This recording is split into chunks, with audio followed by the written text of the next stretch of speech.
Bonjour, allez, aujourd'hui on va essayer un nouveau petit exercice auquel je ne suis pas habitué, qui est de montrer déjà l'évolution de ce kit que je vous ai déjà montré neuf,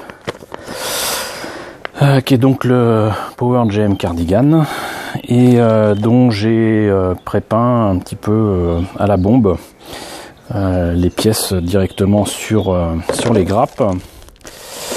Et je voulais essayer de montrer un petit peu ce que ça donne à monter directement. Donc vous voyez, ça a été fait un peu à l'arrache, mais là par exemple le bouclier, je pars du principe que du gris pour le fond c'est quand même pas mal. Ça a débordé un petit peu ici, mais c'est pas grave.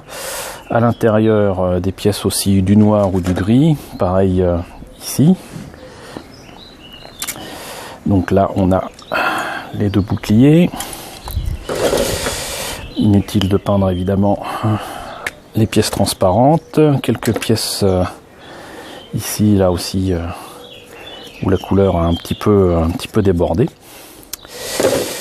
Mais l'idée c'est que les pièces, l'intérieur des pièces, par exemple ici, là, ça sera sous certaines pièces, ici ça sera l'intérieur des jambes, ici, là, et là.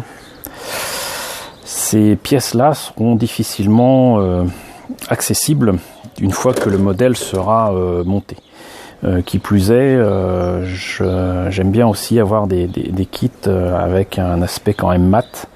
Et là, par exemple, ici, c'était, si je l'avais laissé gris tel quel, ça aurait fait encore vraiment très très plastique. On peut se contenter de mettre du vernis mat sur le modèle terminé, mais moi, ça me convient pas.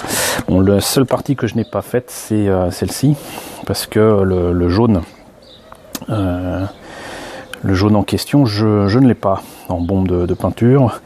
Il faut que je m'achète une bombe qui ressemble à de la peinture, comment dirais-je, sable, mais ça viendra. Et donc voilà, c'est peint ici et là.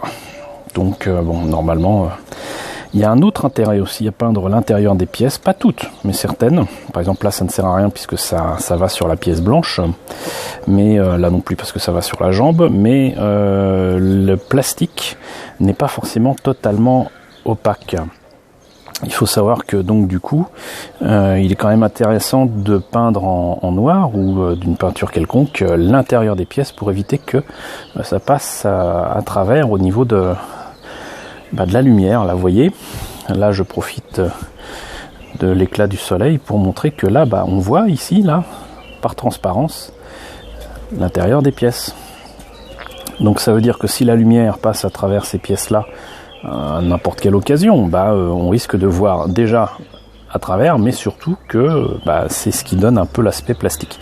Donc peindre à l'intérieur des pièces permet de perdre cet aspect plastique et de réflexion de la lumière, voilà, de la réverbération, on va dire plutôt.